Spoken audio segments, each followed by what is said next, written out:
Bom, vamos então dar continuidade ao nosso, os nossos vídeos a respeito do vídeo guardar o sábado, né? Então vamos lá.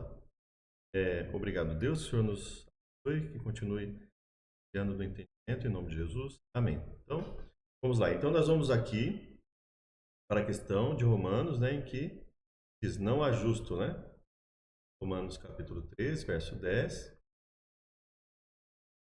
Olha só.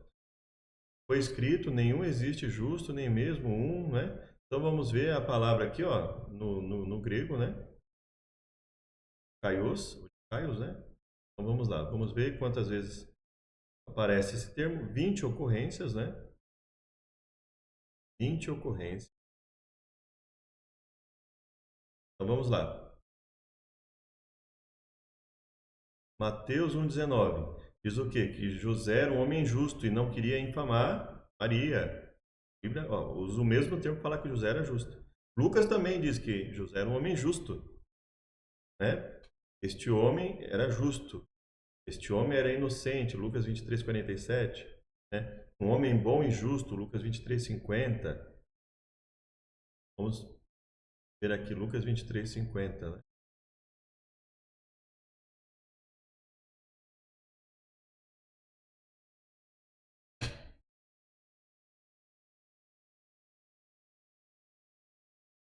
Lucas 23, 50.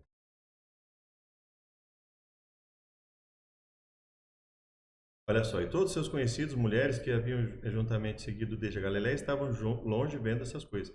E eis que um homem por nome José, senador, homem de bem e justo, que não teria consentido no conselho e nos atos dos outros. Poxa, e Lucas usou um termo que não poderia ser usado, porque não tem homem justo. Por que ele usou o termo justo? É, Aí Paulo vem com essa ideia, né? Ao justo viverá pela fé. Ué, mas o justo viverá pela fé, mas não tem justo? Ah, mas é justificado. Se torna justo, então tem justo. Seja por qual for o motivo, então tem justo. Então, quando ele diz não há justo nenhum sequer, né? Não há quem faça o bem, a Bíblia não fala que nunca existiu quem faça o bem. Eu posso lá e olhar lá para o texto e dizer assim, olha, não há justo que faça o bem e nunca peque. Não está dizendo que não há justo. Está dizendo que mesmo entre os justos não há quem nunca peque. Agora, está dizendo que é impossível obedecer? Não. Está dizendo que não tem justo? Também não. Né? Que os justos pela fé, o justo verá pela fé. Gálatas 3:11, né? O Senhor, juiz justo, né? Hebreus 10:38. Agora o justo viverá, mas o justo dentre mim, né? Hebreus 10:38.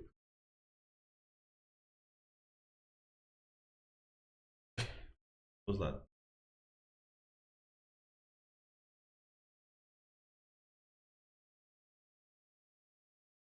Mas o justo viverá pela fé. E se alguém se retirar da minha mão, não tem prazer nele. Ué, mas se não tem justo, quem é o justo que viverá pela fé? A Bíblia usa o tempo inteiro o termo justo. Ela não fala que não existe justo. Ela não fala que todo mundo se extraviou, desde Adão até que todo mundo se extraviou e que ninguém. Não é isso que a Bíblia fala. A Bíblia sempre ela fala no sentido do ímpio, comparando o justo com o ímpio. É sobre o ímpio. Ela nunca fala sobre o justo. Ela fala sobre o ímpio. Existem momentos que Deus olha que não há ímpio, que não há justo na face da terra. Nesse sentido é que o texto fala. O texto não fala assim, nunca existiu justo, está todo mundo condenado. Não é isso que o texto fala. Né? Então vamos lá. Todos se extraviaram, a sua garganta sepulcro aberto, cuja boca está cheia de maldição, seus pés são ligeiros para derramar sangue. Isso aqui é característica de gente, pessoas na Bíblia que são heróis da fé, que aceitaram a Deus, passaram a viver segundo a vontade de Deus? Óbvio que não. Ele está falando de pessoas o que aqui, o texto? Está falando de pessoas ímpias. Né? E ele fala: olha, sabemos que tudo que a lei diz, os que estão debaixo da lei diz, para que toda a boca esteja fechada e todo mundo seja condenável diante de Deus. Ou seja, todo mundo condenável em que sentido? De que não consegue obedecer a tudo, né? Aí nesse sentido você tem uma lógica no texto. Ao contrário, você não tem. Né? Então vamos continuar aqui. esses dois e alguns outros subissem a Jerusalém, aos apóstolos, presbíteros, não sei o que lá a respeito dessa questão. Enviados até certo ponto acompanhados pela igreja, atravessaram as províncias. Beleza. Vocês conhecem o texto, versículo 6. Reuniram os apóstolos, os presbíteros, para examinar essa questão. Houve grande debate. Pedro tomou a palavra e disse: irmãos, vós sabeis que desde há muito tempo Deus me escolheu entre vós, para que por meu intermédio ouvissem os gentios a palavra de Deus e crescem. Ele está falando do Cornélio, que ele foi o primeiro. Sim. Ora, Deus que conhece os corações, lhes deu testemunho conhecendo o Espírito, e eles, como também a nós nos concedeu, e não estabeleceu distinção nenhuma entre nós e eles, purificando-lhes pela fé o coração. Agora, pois, por que tentais a Deus, pondo sobre os ombros dos discípulos um jugo que nem nós e nem nossos pais podemos suportar? Mas cremos que fomos salvos pela graça do Senhor Jesus, como também eles foram. Bom, o pau vai quebrar, o pessoal vai dar circuncisão, vai falar. Veja só.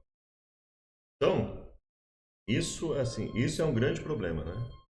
Esse é um grande problema que nós temos no livro de Atos. Se você olhar lá no livro de Atos, né? 15, né? Essa fala, em primeiro lugar, né? De onde Pedro tirou isso? Se alguém não consegue obedecer o mandamento, então simplesmente ele não vai precisar obedecer. Não existe. Segundo, porque o Espírito se manifestou entre eles. Pô, mas se Deus não levar realmente em conta o tempo da ignorância, qual seria o problema? Uma coisa, quer dizer, vamos lá pegar o caso da menina cativa, né? Fala, olha, vocês, tem um profeta lá em Israel. Se você for até lá, ele vai curar você. Essa pessoa obedeceu a tudo o que Deus estabeleceu, ela foi curada. Isso significa que a partir daquele momento que aquela pessoa foi curada, ninguém mais precisava obedecer à lei? Que Deus se manifestou curando aquela pessoa? Não. Então, qual é a base bíblica Pedro está utilizando para dizer que não precisa mais circuncisão? Não existe. Se você olhar lá em Atos 15, inclusive, você vai ver, olha só. Então toda a multidão se calou e escutava Barnabé e a Paulo, que contavam com grandes sinais e prodígios que Deus havia feito por meio deles entre os gentios. Está falando dos prodígios que foram feitos por meio deles entre os gentios. Não está falando que... Ele não está apontando nada dentro da Bíblia que justifique que não é preciso circuncidar. E havendo-se calado, respondeu Tiago, dizendo: homens e irmãos, ouvi-me. Simão relatou como primeiramente Deus visitou os gentios para tornar deles um povo para o seu nome. E Deus nunca tinha feito isso? Deus nunca visitou os gentios? Onde que está escrito na Bíblia que Deus nunca visitou os gentios? Pelo contrário, todos os elementos da Bíblia mostram que Deus visitava sim os gentios, não os judeus, os que não faziam parte fisicamente do povo de Israel, que não haviam aceitado ainda. O próprio exemplo de Jonas, o próprio exemplo de Abraão como exemplo para as pessoas, o próprio exemplo de José, escravizado, que Deus honrou diante de pessoas que não eram do povo de Israel, o próprio Daniel, e por aí afora. Que Deus exaltou Daniel e seus amigos, Misael, Ananias e Azarias, exaltados ali diante de outros povos, cumprindo aquilo que Deus estabeleceu, para que eles vejam o que vocês fazem, para que eles ouçam os estatutos e glorifiquem a Deus. Ou seja, eles honraram a Deus, mantendo-se leais aos estatutos e glorificaram a Deus. E depois que Nabucodonosor tentou ali, tanto em relação a José, ele foi elogiado. Em relação a Daniel, ele também foi elogiado, seus amigos elogiados, reconhecido que o Deus deles era Deus dos deuses, e etc. Então veja. Simão relatou, com isso concordava as palavras dos profetas: voltarei, reedificarei o tabernáculo de Davi, levantá-lo-ei das suas ruínas e tornarei a edificá-lo. Então, reedificarei o tabernáculo de Davi. Não está falando de desvio da centralidade do povo de Israel. Não está falando que o povo de Israel deixa de ser o centro. Para que o restante dos homens busque ao Senhor e todos os gentios, sobre os quais o nome é invocado, conhecida a ação de Deus desde o princípio, todas as suas obras. Por isso julgo que não se deve perturbar aqueles que dentre os gentios estão em primeiro lugar, que é uma discussão entre judeus e gentios, se convertem a Deus. Aqui está um grande problema na fala de Tiago. Assim como aqui está um grande... eu tenho evitado comentar sobre isso, mas veja, a fala de Tiago é o que? Não devemos perturbar aqueles que dentro de gentios se convertem a Deus. No entanto, quando nós olhamos lá, nós falamos a respeito da Páscoa, está dizendo, para comer a Páscoa tinha que se circuncidar, para fazer parte do povo de Deus. E aí, ele tá concordando com a anulação de tudo isso? Ou seja, a mesma lei que valesse para o natural ia valer para o estrangeiro, e para que o estrangeiro fosse tratado como natural, ele precisaria se circuncidar para comer a Páscoa. Veja, o que ele está falando aqui, a princípio, vai de encontro, é contrário ao que a Bíblia está dizendo. Então, baseado em que ele fala isso? Baseado em nada. Veja, não tem base bíblica para essa transformação. É simplesmente aceitar que essas pessoas são inspiradas e por isso eu devo aceitar tudo que ela fala. Se você olha de Gênesis a Malaquias, você vai ver sempre uma confirmação do anterior. Confirmando, o posterior confirma o anterior, o posterior vai confirmando, vai ampliando a ideia da necessidade de obediência. Nunca você vai ver de Gênesis a Malaquias alguém falando contra a lei que foi dada para Moisés. E dizendo que a lei foi dada para Moisés foi só para o povo, nada disso. Agora vamos ver o seguinte, existe uma posição muito mais ponderada, que eu acho muito mais ponderada, quer dizer o quê? Olha só. Escrever-lhes que se abstenham das contaminações dos ídolos, fornicação, sucado e do sangue. E aí alguns judeus messiânicos colocam o seguinte, olha, isso aqui foi dado por quê? Porque isso era o mínimo para que eles pudessem frequentar o templo. Então falaram, vamos com calma, não vamos exigir deles tudo de uma vez. Vamos com calma, vamos começar com isso aqui. Agora, alguns chegam, a interpretação é tão absurda que alguns chegam a dizer que é só isso que os cristãos precisariam obedecer. Os cristãos gentios precisariam obedecer. Só isso que seria obrigatório para... Quer dizer, podia assassinar, blasfemar, e era só isso. Em primeiro lugar, isso só faz sentido se isso for uma questão complementar, ou seja, além do que eles já seguem, do que eles já devem seguir, do que é obrigação de todos servos de Deus seguir, vamos fazer o seguinte, vamos começar aos poucos. Então, ó, guardar das contaminações dos ídolos, fornicação, do que é sufocado e do sangue. Que é o quê? O que habilita eles a participar do culto no templo, etc. E a partir daí, ensinaria. Então, ou seja, vamos fazer essa transição com calma. Aí seria uma posição mais coerente. Agora, se com isso o Tiago está dizendo que não é preciso, ele não tem base alguma para isso. Ele não está apresentando base bíblica alguma, Pedro muito menos. Tanto que a decisão de Pedro nem sequer foi colocada na carta. Né? Porque Moisés, desde os tempos antigos, tem em cada cidade quem o pregue, cada sábado ali nas sinagogas. Ele está dizendo, ó, nós já temos quem ensina Moisés nas sinagogas e tal, então assim, vamos com calma.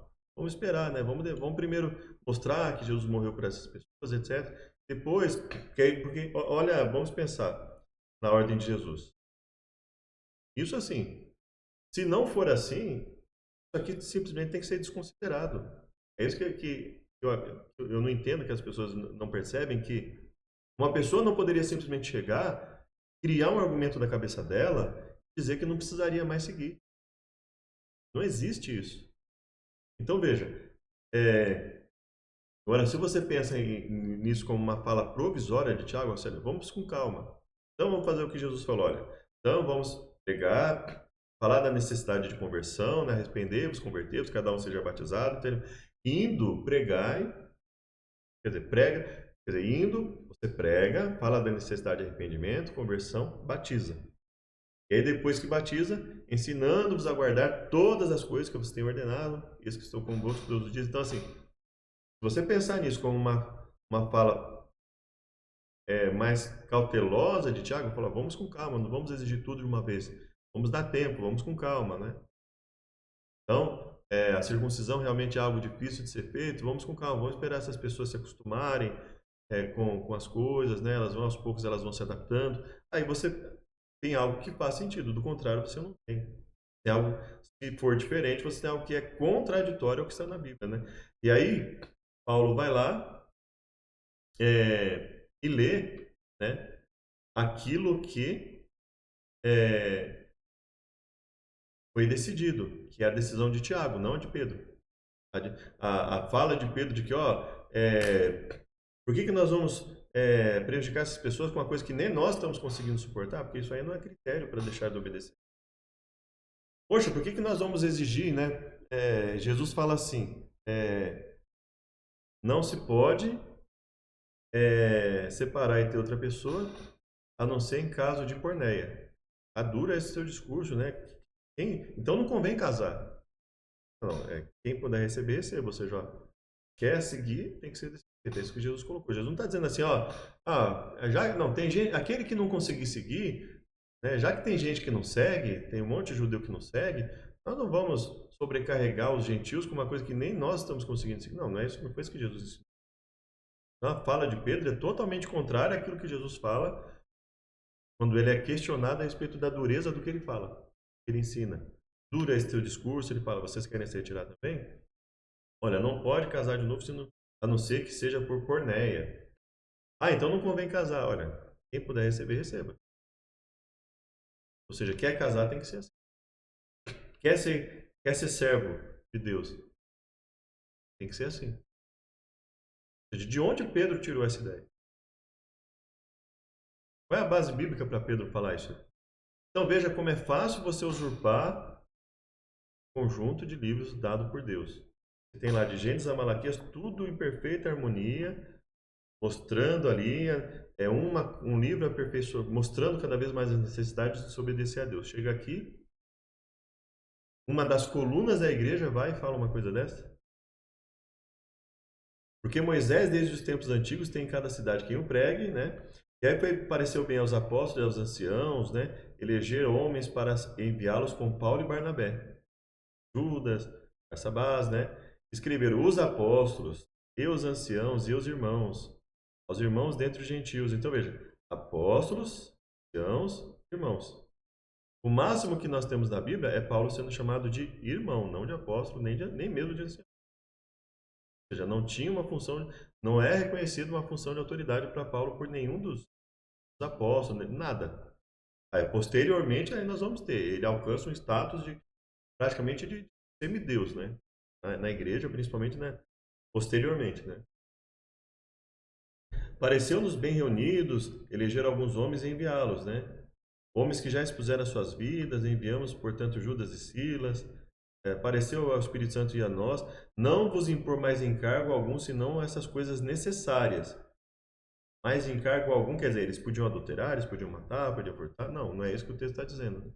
Mas alguns interpretam, inclusive, dessa forma. E aí eles tentam fazer um malabarismo. Não, era só isso, mas... Veja. Ou seja, o que faz sentido é, além daquilo que já tem que ser guardado, algumas coisas que eles poderiam enxergar ali, que assim, olha, isso é essencial, além do que dos outros mandamentos que têm que ser guardados mesmo, isso é essencial pelo menos para vocês começarem, que é o evidente ali, que não pode isso, aquilo, para vocês começarem a frequentar o templo, tem que fazer isso aqui.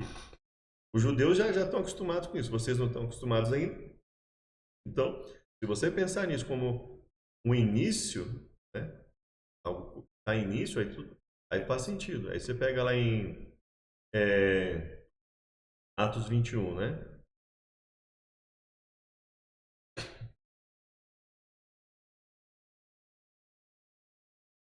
E logo que chegamos a Jerusalém, os irmãos nos receberam de muito boa vontade.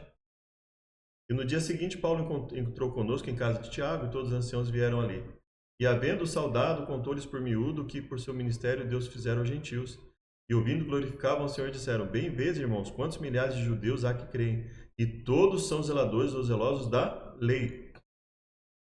E aí quer dizer, Deus tinha um povo que ele ia cobrar pela obediência à lei, e um povo que ele não ia cobrar em relação a determinados pontos da lei. Não existe na Bíblia. Aquele que quisesse servir ao Senhor tinha que aceitar. E mesmo aquele que tivesse ali só residindo com o povo de Israel ali e não quisesse servir ao Senhor, ele era obrigado a obedecer determinadas coisas. Mas aquele que quisesse fazer parte do povo de Deus, que quisesse comer a Páscoa, quisesse ser como natural, ou seja, que quisesse ser um servo de Deus, ele tinha que obedecer da mesma forma que o judeu, a tudo, inclusive a circuncisão. Então, qual é a lógica disso aqui? Nenhuma. Então, qual é a lógica de você dizer, não, os judeus eles têm que obedecer uma coisa, os gentios não? Mas na nova aliança o judeu continua sendo judeu e o gentil pode obedecer o que quiser, porque é isso que está no texto. A discussão da circuncisão lá não é em relação a todos, é em relação só aos gentios. Então tinha uma lei para os judeus, depois na nova aliança tem uma lei para os judeus e uma lei para os gentios? Nunca existiu isso na Bíblia. E já acerca de ti foram informados que ensinas todos os judeus que estão entre os gentios a apartarem-se de Moisés, dizendo que não deve circuncidar os filhos, nem andar segundo os costumes que faremos, pois? Né? É necessário que a multidão se ajunte. Fazei, pois, isso. Temos 4 homens que fizeram um voto. Toma contigo, santifica com ele. Faz os gastos que tem que ir para que abra a cabeça. Todos ficarão sabendo que nada daquilo que for informado acerca de ti, mas que também tu mesmo andas guardando a lei. Então, veja, aqui é uma questão, também não tem base bíblica, eles estão diferenciando o judeu e o gentil. Isso só faz sentido num contexto em que isso, aliado ao texto de Atos 15, seria o seguinte, olha, nós já decidimos que em relação aos gentios nós estamos trabalhando paulatinamente, aos poucos. Agora, se Tiago está justificando aqui que tem que ter uma lei para o judeu e uma lei para o gentil, ele não tem base bíblica, ele não apresenta base bíblica, não tem lógica dentro do contexto bíblico. Agora, se você pensar nisso, como, olha, estamos indo paulatinamente, né? Aí, veja só, aqui é uma diferença entre judeu e gentil. Então, ele está falando, para que todos saibam que você, como um judeu, está guardando toda a lei. Porque aquilo que nós decidimos, você sabe, né? Aquilo que nós decidimos não é para o judeu, é para o gentil. Ele fala assim, todavia, quanto aos que creem dos gentios, já havemos escrito e achado por bem que nada disso observem, mas que só guardam o que se sacrifica aos ídolos, do sangue, do sufocado e da fornicação. Ou seja, de determinados pontos que eles acreditavam que, por enquanto, bastava bastava que não se corrompesse os judeus, porque aí com o tempo, aos poucos, os gentios iam se adequando. Aí faz sentido. Agora, você dizer que o judeu guarda uma lei, o gentil guarda outra lei, não tem base bíblica. Né? O estrangeiro residente, ele não precisava se circuncidar, mas ele também não comia Páscoa. Mas uma série de mandamentos ele tinha que guardar enquanto estivesse lá dentro. Então veja, gentil que não quisesse guardar, mas fizesse parte do corpo, que não aceitasse Jesus, mas estivesse ali no corpo, ele não poderia fazer determinadas coisas, né? Então veja como a coisa se corrompeu, né? Então, qualquer pessoa entra para tomar a Santa Ceia, ela não precisa ter compromisso algum com o Evangelho, só ela falar que quer tomar, em muitos lugares, alguns lugares não são assim, né? Que bom, né? Que tem uma coerência. Mas veja, tudo isso é contrário ao que Deus estabeleceu. Se eu pensar que Tiago está fazendo isso aqui como uma forma de, aos poucos, ir ganhando gentios, aí faz sentido. Até porque, como nós já falamos, não faz sentido que os gentios seguissem só isso aqui. Só guardem de sacrificar os ídolos, sangue e todas as outras coisas eles pudessem transgredir. Obviamente isso não faz sentido para ninguém, nem para os cristãos que defendem isso, que não tem que guardar o sábado. Né? Aí então Paulo, tomando consigo aqueles homens, fez o que era necessário, né?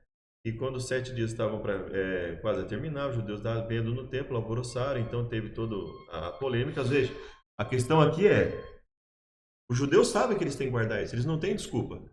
Eles já cresceram aprendendo isso, então eles não têm porquê. Não tem porquê eu dizer que o judeu não tem que seguir isso.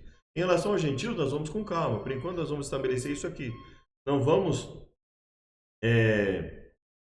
achando por bem que nada disso observe. Para que nada disso observe nunca, aí estava errado, né?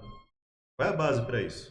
Então, veja. Se eu pensar de uma maneira coerente com o que o próprio texto bíblico fala a respeito da obediência, né? Da necessidade de obedecer, que Deus fez de todos um só povo, né?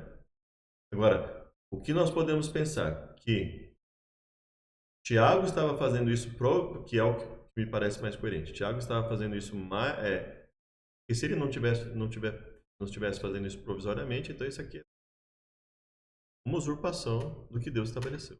Simplesmente assim. Agora, se eu pensar de forma coerente, o que Tiago está falando é o seguinte, olha, por enquanto, eles não precisam seguir. Nós já determinamos que eles não têm que seguir isso aqui.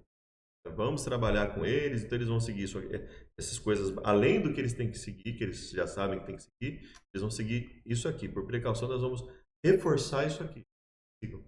Né? E de repente, eles não seguindo a circuncisão, eles também achariam que poderiam sacrificar os ídolos, usar o sangue, fornicação. Né? Quer dizer, não poderia fornicar, mas poderia assassinar, mas poderia cobiçar, poderia mentir. É isso que ele está falando? Né? Simplesmente isso não faz sentido. Né? Quer dizer, que representante de Messias é esse que está começando a bagunçar tudo? O gentil não, o gentil é light, entendeu? A lei para o gentil é light.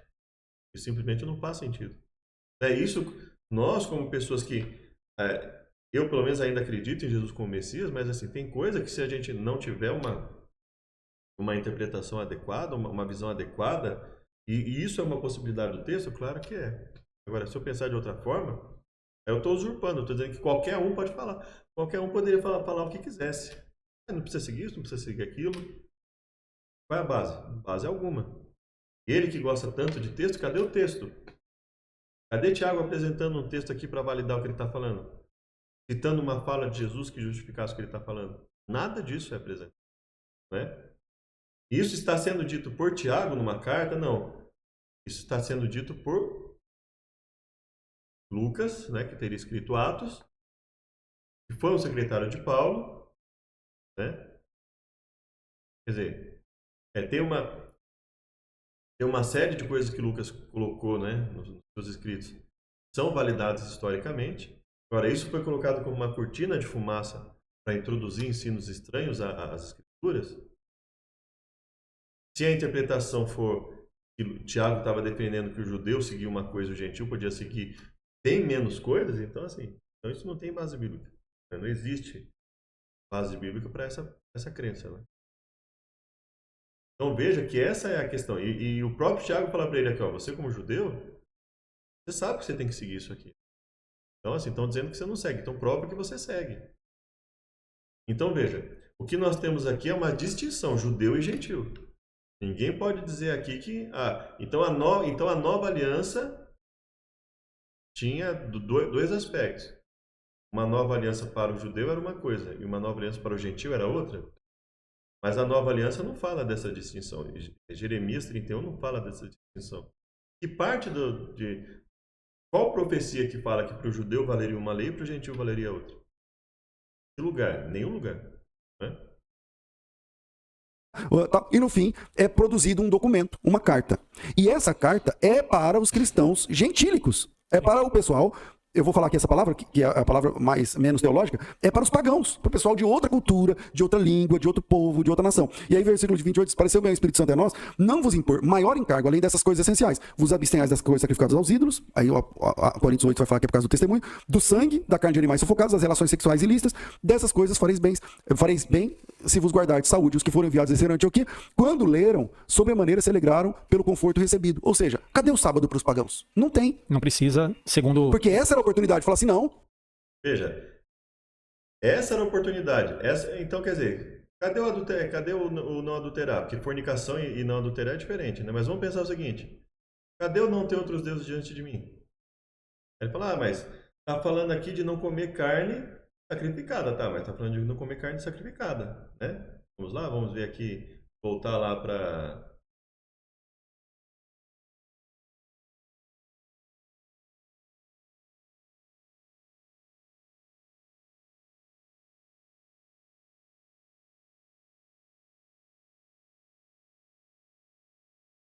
Olha aqui. Guarde do que sacrifica aos ídolos, do sangue, do sufocado. Não está falando nada aqui com relação a não ter outros deuses diante de Deus. Só não posso sacrificar os ídolos. Mas fica subentendido. Subentendido onde? Não está dizendo diretamente aqui, também não está dizendo quer dizer, eles poderiam tomar o nome de Deus em vão, porque não sacrificar os ídolos. Então, eu posso até subentender que não ter outros deuses diante de Deus. Mas tomar o nome de Deus em vão poderia. Então não teria problema tomar o nome de Deus em vão. E desonrar pai e mãe? Está dizendo aqui para honrar pai e mãe? Também não. Você percebe como é absurdo esse argumento? Tem que guardar o sábado. Põe o sábado aí na conta dos caras. Porque aí quando você vai falar isso para o Adventista, você fala assim, não, mas para eles era automático guardar o sábado. Ele está falando para os pagãos. Essa carta não é para a igreja judaica. Não é para Jerusalém. É para a igreja gentílica. Exato. Entende? Entendi. Então, e é muito interessante isso daí, César. Então, veja, você está vendo como é rasa a argumentação? Tá vendo? Era uma oportunidade de falar do sábado. Era uma oportunidade também para falar de honrar pai e mãe. Era uma oportunidade para falar de não cobiçar. Era uma oportunidade para falar de não mentir. Então, quer dizer que ele está dizendo que o que não foi falado aqui, o pagão podia transgredir à vontade? Veja como é raso esse argumento. Você falando sobre essa questão do povo gentil que não guarda o sábado e agora tem que guardar o sábado, Gálatas capítulo 4, se eu não me engano, Gálatas 4:10 fala sobre isso, né? Fala sobre guardar os dias e festas. Parece que eu trabalhei em vão. E a carta de Gálatas é especificamente para isso. A carta aos Gálatas é um documento do apóstolo Paulo chateado com uma igreja que ele fundou, porque eles estavam virando judeus. Eles estavam guardando o sábado, eles estavam com essa ideia de novo de circuncisão. E Paulo, ele fala o seguinte: se vocês começarem a guardar os ritos judaicos, então eu trabalhei em vão para vocês. Cristo de nada aproveitou. Capítulo 5, Exato. ele fala assim: se alguém aqui se circuncidar, se alguém aqui voltar a ser guardador da lei mosaica, Cristo de nada aproveitou para você. É como se voltasse atrás, como se tivesse... Hoje tem cristãos se circuncidando e cristãos usando apetrechos judaicos. Então veja, Paulo não usa nenhuma fala de Jesus. Se ele usasse, isso nos levantaria dúvidas sobre Jesus como Messias, né? De onde Jesus tirou isso? Ele fala que nenhum mandamento deveria ser transgredido, até que tudo fosse cumprido. Onde a circuncisão aponta para Jesus? Onde você tirar o prepúcio que cobre a glande aponta para Jesus, gente, pelo amor de Deus. De onde essas pessoas tiram isso? Onde o sacrifício de Cristo cumpre a necessidade? Ainda mais que hoje se sabe que é extremamente importante, que é um fator até de higiene, muitas vezes, você tirar o excesso do prepúcio que cobre a glande. É um fator de saúde. Onde isso tem a ver com o aspecto cerimonial de Jesus cumprindo isso? Veja, não existe base alguma. É tudo assim, porque Paulo falou isso, que Paulo falou aquilo. Jesus morreu em vão. Baseado em quê? Qual a citação que Paulo usa para dizer que Jesus morreu em vão por eles? Porque Paulo, em Atos 21 e Atos 15, ele concorda com a distinção judeu-gentil, que biblicamente também já não existe. Agora, se eu pensar na distinção judeu-gentil parcialmente, aí faz sentido. Agora, o que nós temos aqui? Porque Paulo fala da importância da circuncisão lá em Romanos 3. Aí depois ele fala que não era para circuncidar. E aí, com qual Paulo a gente fica? Essa é uma grande questão que nós temos que nos preocupar. Paulo foi um rebelde, por isso que ele não queria ver apóstolo nenhum, falou que não tinha necessidade de ver apóstolo nenhum. Ele vai lá para resolver um problema na igreja, para pegar uma decisão oficial da igreja, depois diz que ele não precisou de nada, recebeu tudo por revelação, quer dizer, se considerou autossuficiente. E aí, como é que fica? Esses são problemas graves que nós temos que olhar. Então essas pessoas olham para o Paulo como um semideus e pegam as falas dele do nada e vão pegando, esquece que tem uma série de outros problemas que isso causa. Veja que ele fala, uma grande oportunidade de falar do sábado aqui em Atos 15 ou em Atos 21 no caso, né? É uma grande oportunidade de falar de todos os outros mandamentos. Quer dizer que todos os outros mandamentos não precisavam obedecer, só estritamente que estava ali não está falando, eu já acabei de falar, né? Então eles podiam falar o nome de Deus em vão, desonrar pai e mãe, furtar, adulterar, vamos colocar o fornicar como adulterar, mas podiam furtar, podiam cobiçar, podiam mentir, podiam seguir a multidão para fazer o mal, porque afinal de contas isso nem era mal mais, né? Então assim, o gentil poderia encontrar o judeu e furtar o judeu. O judeu não podia furtar o gentil, mas o gentil podia furtar o judeu, e Jesus morreu pelo gentil. O gentil teria mais privilégio que o judeu. Então veja que coisa absurda que nós temos aqui. Ah, não, mas Paulo não concordava com isso. Ele aceitou na hora e depois ele discordou. Ele discordou por quê? Baseado em quê? Então ele foi contra a decisão dos líderes da igreja. Porque se ele estava defendendo que ninguém, nem judeu nem gentil, tinha que se circuncidar, então ele estava indo contra a decisão da igreja. E aí veja como é complicado essa questão realmente de se reconstruir o ambiente da época. Porque assim, da forma como os cristãos colocam, muitas vezes, o cristianismo não passou de uma usurpação do que Deus revelou para os seus servos, desde Moisés até Malaquias. Então a gente tem um grande problema com isso aí. Para esse pessoal guardar o sábado é um pulo. É um pulo. E o apóstolo Paulo disse, capítulo 5, que quem entra nessa vibe, então Cristo de nada se aproveitou. Aproveitou para essa pessoa. Porque tá voltando, é como se fosse circuncidar, como se fosse voltar. Separei até aqui algumas perguntas, César. É o seguinte, esse podcast tem um problema. Eu já tô no quarto podcast aqui, tem um problema. Porque agora eu tenho que começar a confrontar aqui o convidado. Não, à vontade. E aí assim, eu trouxe, por exemplo, aqui o nosso amigo Shammai, Jamierson, Bispo Hildo. E aí o tema era arminianismo. Então eu tenho que me comportar como um calvinista, né? Mas isso, e o senhor não te escolheu, tal. E aí o pessoal fala, mas você é calvinista? Tem que dar o tempero, tem que dar o Aí quando passa um pouco, o pessoal fala, não, mas então você é arminiano, que você colocou esse tema lá. E aí eu trouxe temas como esse, então eu hoje, como sábado, eu vou me comportar aqui, vai como alguém que guarda o sábado. Então. E fazer umas perguntas que fica na cabeça do pessoal. Bom, primeiro, por que tem 10 e apenas um? Quer dizer que um ali não vai ser guardado, vai ser... Os outros 9 tá no Novo Testamento, mas um só que então não tá lá. Então, primeiro, por que tem 10 e um não vale? Não, todos os 10 valem para a aliança para a qual ela foi proclamada. Nós temos um outro documento, que é o Novo Testamento, do qual somos signatários. E esse documento, quando o apóstolo Pedro ele fala a respeito disso, no capítulo 1 de Pedro 2, ele fala assim, ó, despojando-vos de toda maldade, idolo, hipocrisia, inveja, toda sorte de maledicência, desejar evidentemente como crianças recém-nascidos por leite espiritual e tal, chegando-vos para ele, pedra que vive, rejeitada assim pelos homens, mas com Deus eleita e preciosa. Também vós mesmos, como pedras que vivem, sois edificados casa espiritual para ser sacerdócio santo, a fim de oferecer sacrifícios espirituais agradáveis e tal. Por isso está na Escritura, eis que põe em Sião uma pedra angular. Pouca gente sabe o que é uma pedra angular. Uma pedra angular, na época que não tinha concreto, não tinha como fazer coluna no meio da parede com amarração, enfim, tinha amarração nas pedras, mas a pedra angular, se você, quem quer abrir uma página do Google e colocar pedra angular antiga, não sei o que lá, você vai ver, pode colocar aí pedra angular, deixa eu colocar aqui. Você vai ver que é uma pedra que ela faz a curva. E essa pedra que faz a curva, ela dá o ângulo.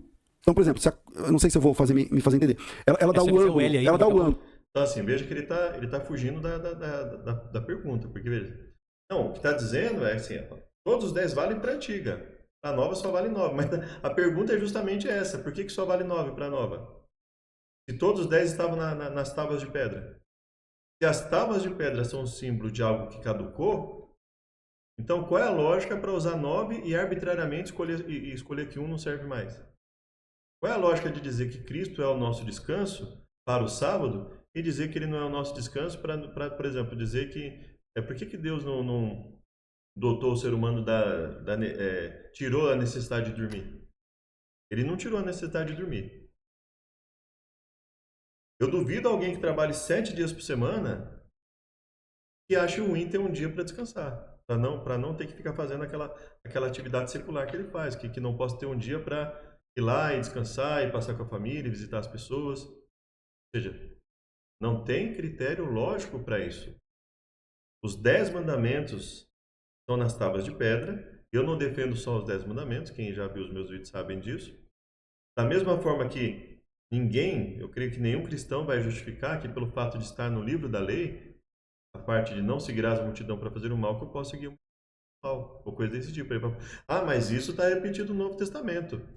Mas em nenhum lugar... Você pegar, veja que ele está citando Pedro não está falando nada que concorda com o que ele diz. A única pessoa que parece concordar com o que ele diz é Paulo, que não foi apóstolo, que não andou com Jesus, e diz que recebeu visões depois que Jesus já tinha morrido, já tinha feito muito tempo, e falou que não precisou andar com os apóstolos, nem com as colunas, porque ele não achou necessário. Quer dizer, só precisou dos apóstolos quando era o interesse dele de obter uma carta dizendo que o gentil não precisava da circuncisão, se é que isso ocorreu, né? O pessoal, você quase fez o L aí. Não, pessoal, ela dá o ângulo aqui. Se o ângulo tiver assim, a construção é de um jeito aqui. Sim. Se o ângulo tiver assim, a construção é de um jeito. Se o ângulo tiver assim, a construção é de outro. Se o ângulo tiver assim... Então, a pedra angular, quer ver, ó? Aqui, ó. Essa aqui. Ó. Essa pedra aí, ela dá o... Agora... a partir de Cristo. Ele está dando o tom de um novo ângulo. O que Jeremias 31 diz assim, vai ter uma época que essa aliança não vai dar conta. Vai sair uma nova aliança. Veja, nós acabamos de ler Jeremias 31, então eu não vou ler novamente. Então, quando ele usa Jeremias 31, ele usa fora de contexto. Jeremias não fala de uma nova lei. E quando nós lemos Jeremias 31, nós vemos que essa nova aliança é basicamente uma aliança renovada. Basicamente não tem nada diferente do que Deus já prometia para outros momentos, a promessa que ele já havia feito para o seu povo de um novo céu, nova terra, etc. Não tem nada de novo em relação à lei ali, na nova aliança. E por isso que faz muito mais sentido enxergar a nova aliança como uma aliança renovada. E basicamente o que está ali é o que Deus já havia estabelecido desde o passado e estabeleceu novamente com Israel. Então, ou seja, ele está pegando um texto fora de contexto, ele está usando uma falsa equivalência da questão de Pedro falar da pedra, né? Pedra angular. Não tem pedra angular, ou seja, pedra ou qualquer outra pedra que ele venha falar, está usando uma falsa equivalência, ou seja, ele está querendo forçar o texto a dizer o que ele quer que o texto diga. Pedro não diz isso. Eles só acham isso exclusivamente. Eles só acham isso nas cartas de Paulo. Só conseguem encontrar brechas, seja numa interpretação correta ou numa errada. Eu creio que algumas coisas são erradas, outras podem até estar corretas, mas não tem base escriturística. Eles só acham isso nas cartas de Paulo.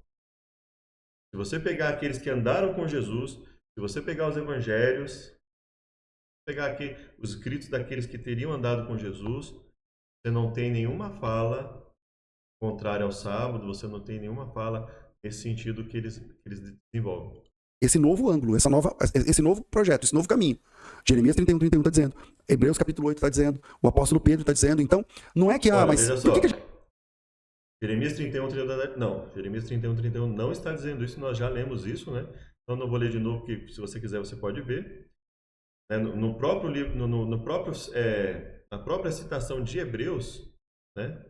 Na própria citação de Hebreus 8, que vai citar ali textualmente Jeremias 31, você pode olhar lá, ó. Primeiro, aliança com a casa de Israel e também com a casa de Judá, né? Casa de Israel e Judá. Porei as minhas leis no seu entendimento. Ele não está falando de anulação de lei. Então, só isso já derruba a fala dele. Ou seja, ele não tem base bíblica. Aquilo que ele chama de base bíblica é o quê? Paulo. E aí ele pega, e Pedro não está falando nada contra a lei, Pedro não está falando nada contra a questão de obediência. Pelo contrário, Pedro fala, inclusive, na questão de...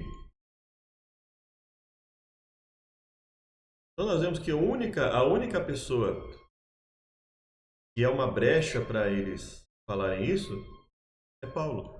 Você não vê isso em Tiago, você não vê isso em Pedro. A única brecha aqui, quem dá, é a forma como Paulo escreve. Aí nós podemos até discutir se é uma má compreensão, se é má tradução, mas a única brecha que existe é em Paulo. Ele está tentando forçar Pedro a dizer uma coisa que Pedro não disse, né?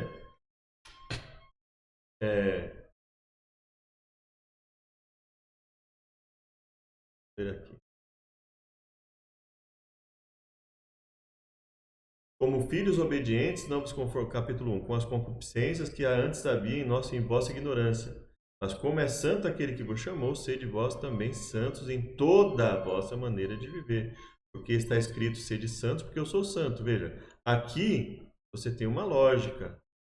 Se você for para o contexto, tem nada desqualificando Pedro. Agora, se você for para o contexto de não há justo nenhum sequer, Paulo querendo, e eles querendo justificar isso para dizer que Paulo falou, não precisa do sábado, você vai no contexto, o contexto desqualifica Paulo. Ao contrário do que nós vemos aqui.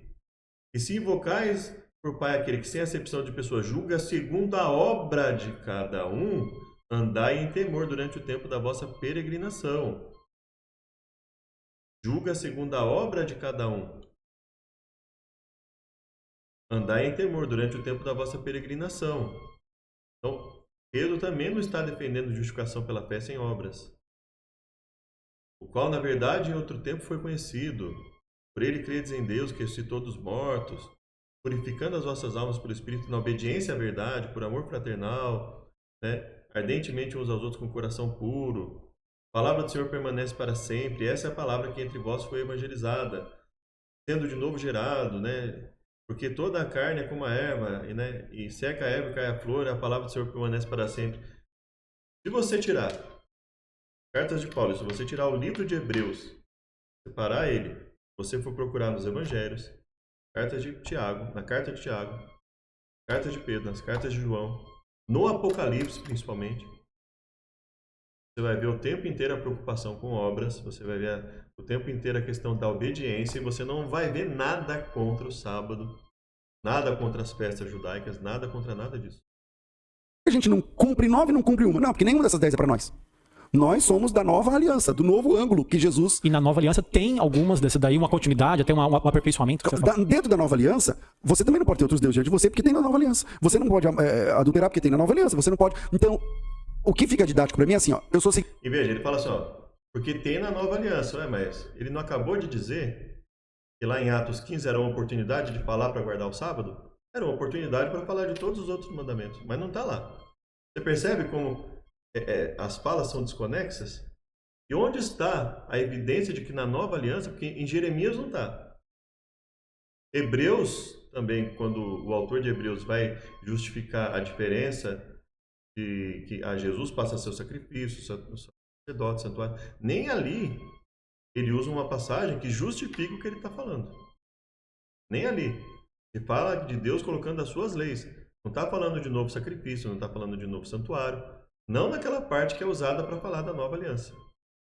Não tem nada ali. Então, qual é a base bíblica real? Não tem.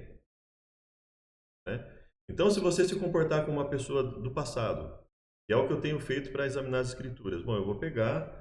Eu sou uma pessoa que eu tenho lá de Gênesis a Malaquias. Prova para mim que o Messias iria anular o sábado. Prova para mim que um servo do Messias ia anular o sábado, as festas, e que isso era vontade de Deus. Não tem. Ou seja, a conclusão inevitável que nós temos é que as pessoas daquela época não tinham base para anular a circuncisão, para pregar a favor contra as festas, para dizer que não precisava guardar o sábado, que podia comer qualquer coisa. Não tem. Não existe base bíblica para isso. Eles não teriam base bíblica para isso. Né? Ou as pessoas teriam que acreditar que, pelo fato de haver cura, haver milagre, não podia fazer qualquer coisa, né? Porque o que vale a partir dali é cura e milagre, que não tem que se preocupar com nada, não tem que se preocupar com base, não tem que se preocupar com base bíblica para mostrar que Jesus é o Messias, não tem que se preocupar com base bíblica para mostrar que o Messias poderia anular todas essas coisas. Então não precisa. Por que tanta preocupação com o texto? Só a partir do momento que Paulo escreve é que esses cristãos passam a se preocupar com o texto. Cadê o texto? Cadê o texto? Cadê o texto? Cadê o texto do Antigo Testamento dizendo que tudo isso ia acontecer? Cadê o texto? Cadê o profeta sendo inspirado por Deus antes do Messias vir, dizendo que o Messias ia acabar com tudo isso? Tem. Signatário de qual aliança? Da antiga, então tem que cumprir os ritos judaicos, guardar o sábado do jeito que tem que guardar e tal, e ficar esperando a próxima. Mas o que vem depois? E ele fala, tem que cumprir os ritos judaicos. Sábado não era rito. A necessidade de descanso do ser humano não é rito. Não é rito, não é? Vamos pegar aqui.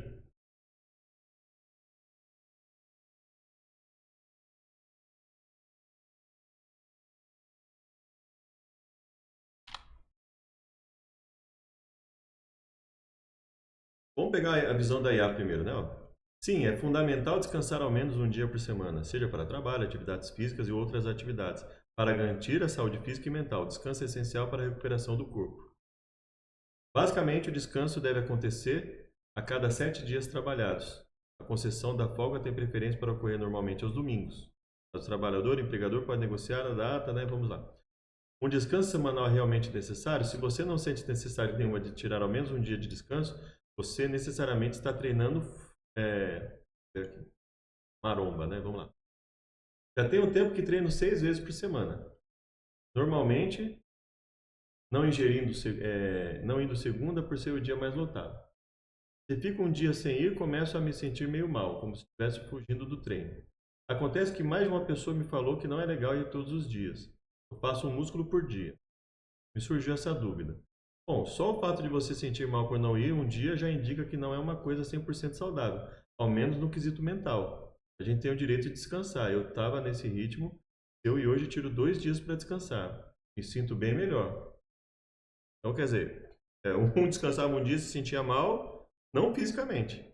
Sentia mal por não ir. Quer dizer, qual é esse sentir mal, né?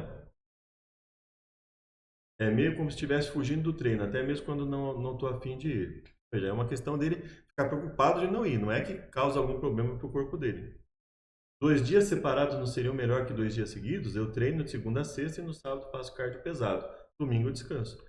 Você pode até não sobrecarregar todos os músculos todos os dias, mas o seu corpo é um sistema e não um conjunto de músculos isolados. Comece a treinar todos os dias para ver o quanto seu desempenho vai despencar.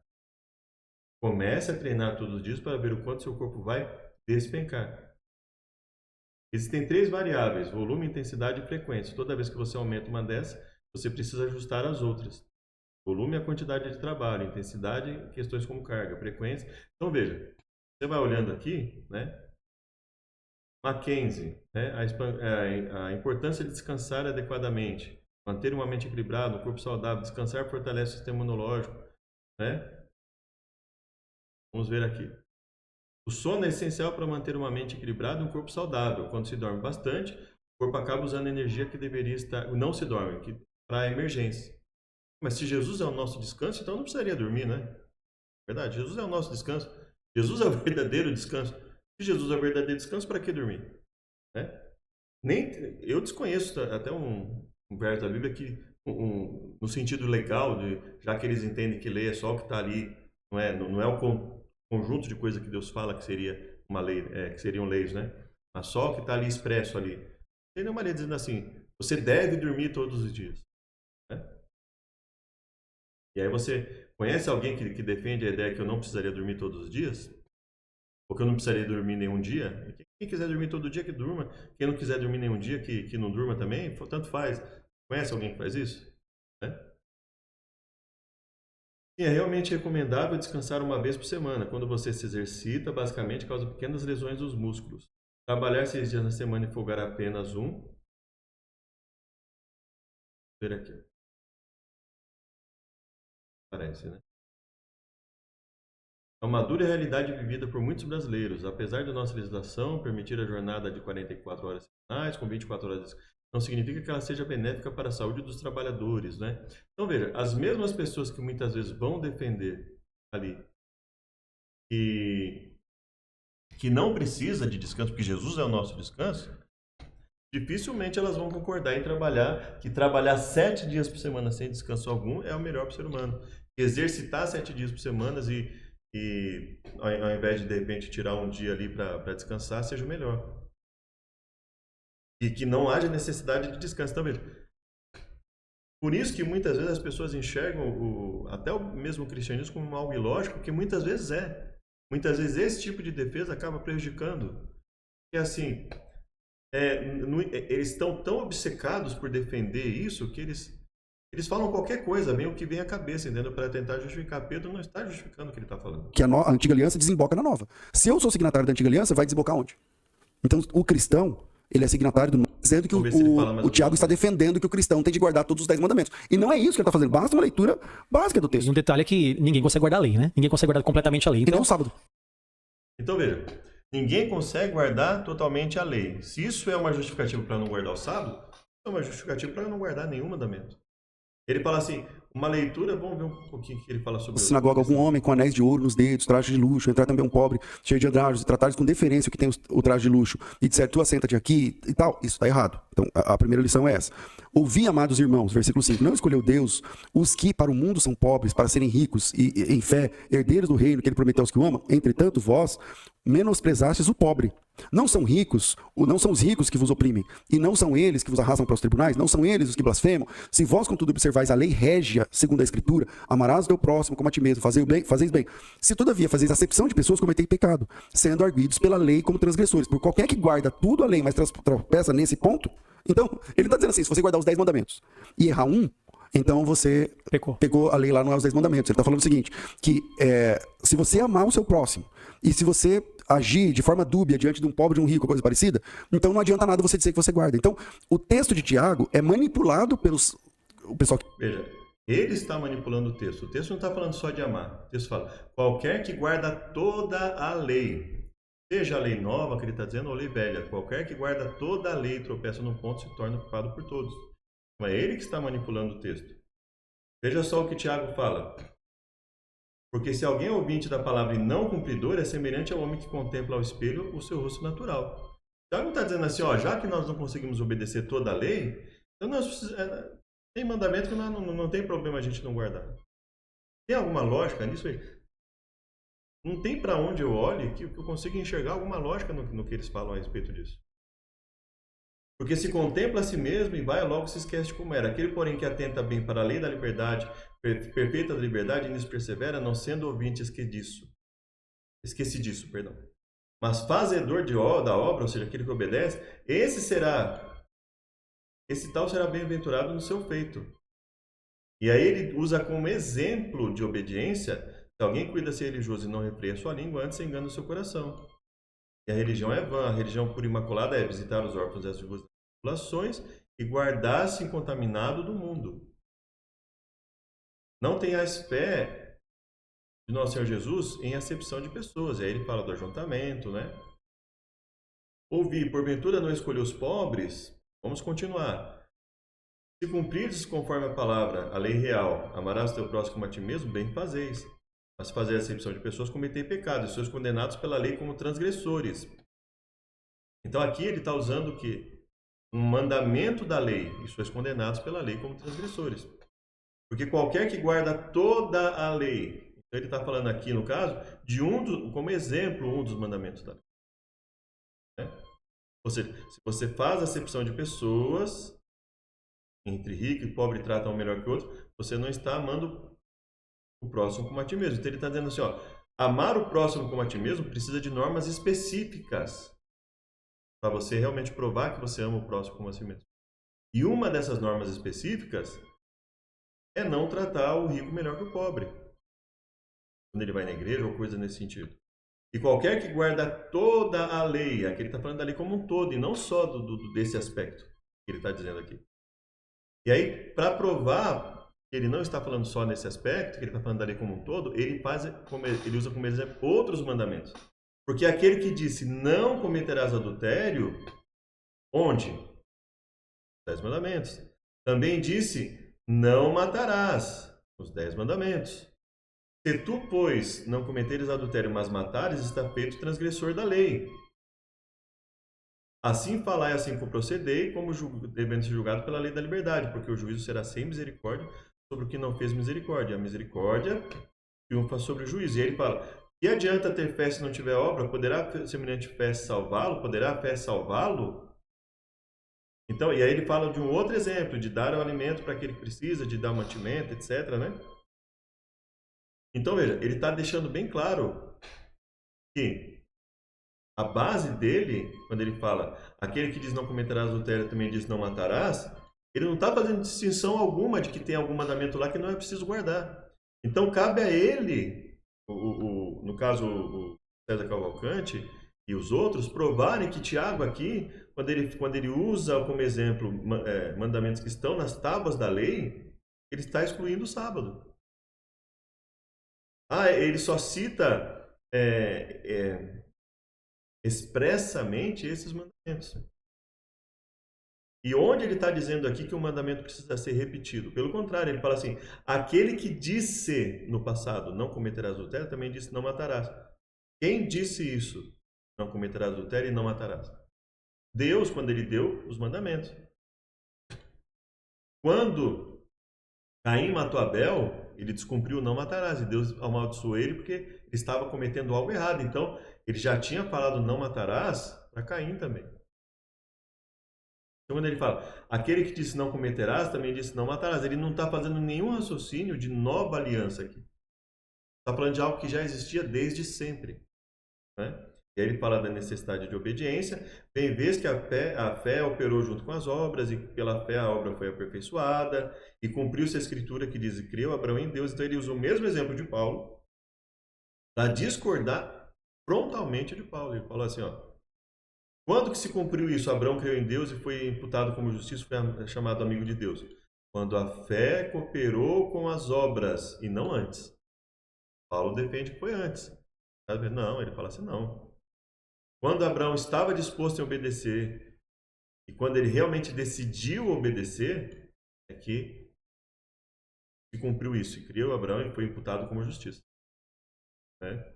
Da mesma forma, Raabe não foi justificada pelas obras, quando acolheu os emissários, bastava ela dizer que acreditava no mesmo Deus deles e não fazer nada? Não, é isso que ele está dizendo, né?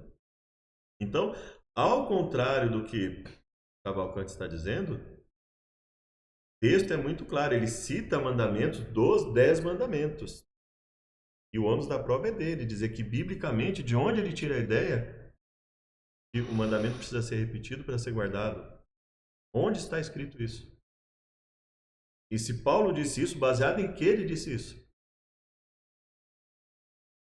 Qual é a base, qual o critério bíblico que Paulo usou? Qual profeta Paulo citou dentro do seu contexto? Não tem nenhum. Que guarda o sábado pelos sabatistas, diz Então eu vou finalizar isso novamente e vamos para o próximo.